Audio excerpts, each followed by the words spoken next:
Bonjour et bienvenue dans le 4e épisode de Out of the Box. Pour rappel, l'idée c'est d'échanger sur des concepts et des modalités de formation selon des thématiques données. Au bout de 5 ans, au sein de Ma Serious Game, il y a des tendances qui se sont dessinées et l'idée c'est d'échanger là-dessus. On a convergé vers des concepts à vous présenter et aujourd'hui, je suis accompagné de Aurélie Pitomoro qui est experte Ma Serious Game. Bonjour Aurélie. Bonjour Julien. Toi, tu as travaillé sur un projet qu'on appelle CAST, qui est lié au podcast. J'aimerais que tu nous en dises un peu plus. Pourquoi les podcasts seraient une bonne modalité de formation ? Déjà, on s'est rendu compte que de plus en plus de personnes utilisent les podcasts. Il y a eu une flambée des podcasts. Toutes les plateformes ouvrent de plus en plus de podcasts. Et on s'est dit, ah mais oui, mais le podcast, ça peut être génial. Pourquoi ça peut être génial ? Parce que on parle d'un média de l'intime. Où on va être vraiment immergé dans un univers, on peut avoir de la musique, du son, une voix qui nous parle, et on s'est dit, ah oui, mais pour la mémorisation, ça peut être super, parce que c'est la personne elle-même qui crée ces images mentales. Et donc, comme ça, elle pourra mieux se souvenir de ce qu'elle a entendu dans le podcast. Effectivement, on voit qu'il y a un vrai intérêt à proposer du podcast, dans le sens où, finalement, c'est ce que tu me disais quand tu m'avais présenté le projet, c'est que c'est un média qui va accompagner, finalement, le collaborateur. En fait, on va s'inspirer de l'usage plutôt personnel, finalement, pour rassurer le collaborateur et l'accompagner. C'est-à-dire que il va pouvoir écouter un podcast de temps en temps, piocher dedans, ça s'adapte bien quand on a plusieurs thématiques et des experts. Ce que tu me disais, c'est que l'idée, c'était finalement de faire parler les experts de l'entreprise, du coup, personnifier la compétence par le biais des experts de l'entreprise, et nous, de les accompagner déjà, pour l'enregistrement de ces podcasts, et aussi de leur délivrance.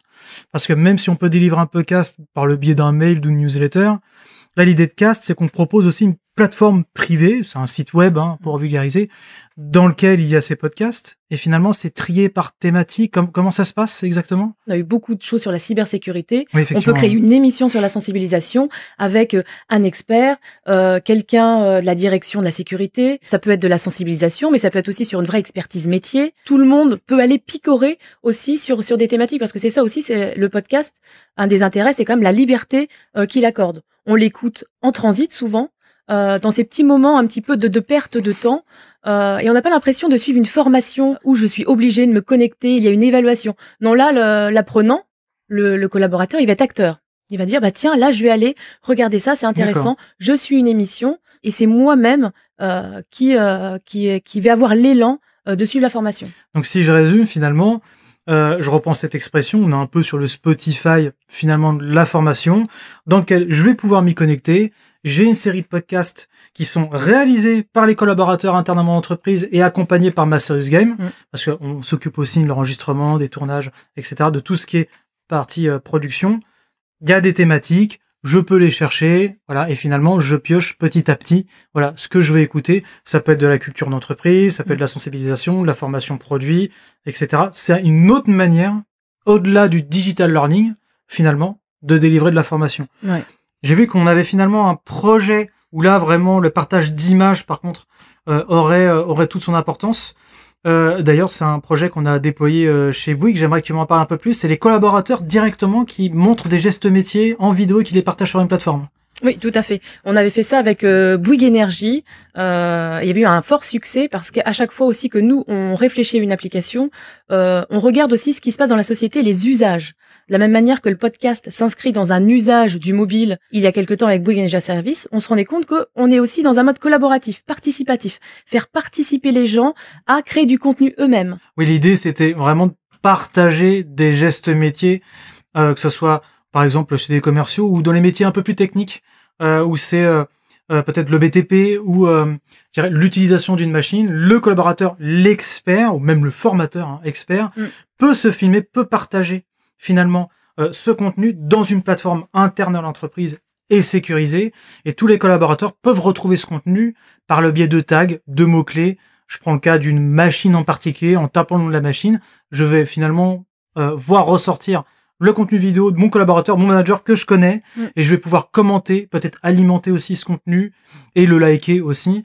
Ce qui fait qu'il y a un petit classement, il y a un premier filtre finalement qui se fait déjà par le biais des mises en avant et des likes de ce partage de compétences, et ce qui permet aussi d'alléger le travail des managers sur, je dirais, l'administration de ces contenus. Effectivement, ça a eu pas mal de succès chez Bouygues, et là l'idée c'est de proposer finalement ce type de concept au sein de tous les groupes. Ouais. Et ce qui est très intéressant, c'est que aussi les gens sont sur le terrain. Donc on voit vraiment aussi des gestes métiers sur le terrain. Donc on peut même imaginer dans le milieu médical un geste très technique qui est montré par un expert métier. Oui, ça les définit un peu en tant que référent. Finalement, ça permet aussi de mettre des visages sur une certaine forme d'expertise au sein de l'entreprise, ce qui va définir un référent, voilà, pour pouvoir éventuellement alimenter, même consolider, je dirais, cette notion pour aller directement consulter. Donc c'est vrai qu'il y a un delta entre finalement la théorie et la pratique, et l'idée de délivrer visuellement la pratique permet un peu d'ancrer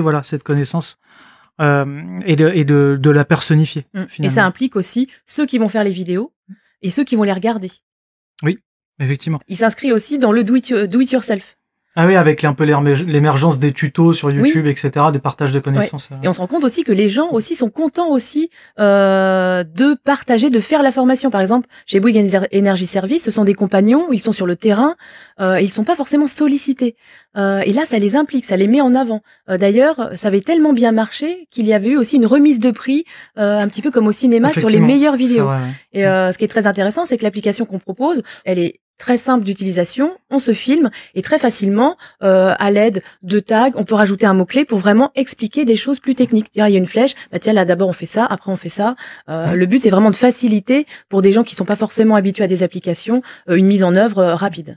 Ce qui est intéressant, si je résume un peu, c'est les collaborateurs finalement partagent du contenu, vidéo ou photo, ça peut être aussi des images, les catégorisent automatiquement, ils peuvent écrire un petit texte avec, etc. Et moi, en tant que collaborateur, je peux les retrouver, et par le biais finalement de likes, ça va commencer à faire un premier tri, histoire d'alléger aussi le travail des managers et d'administration de cette application. Donc voilà, c'est vraiment personnifier la compétence et le partage spontané, d'astuces et de problématiques terrain. Finalement, que ça soit des podcasts ou ce concept-là, on est vraiment transverse un peu à toutes les thématiques. Ça peut s'adapter à quasiment n'importe quelle thématique.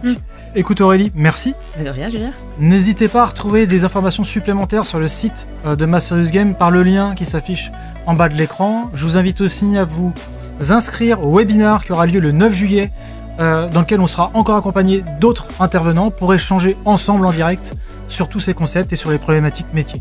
Sur ce, merci et à bientôt pour le prochain épisode.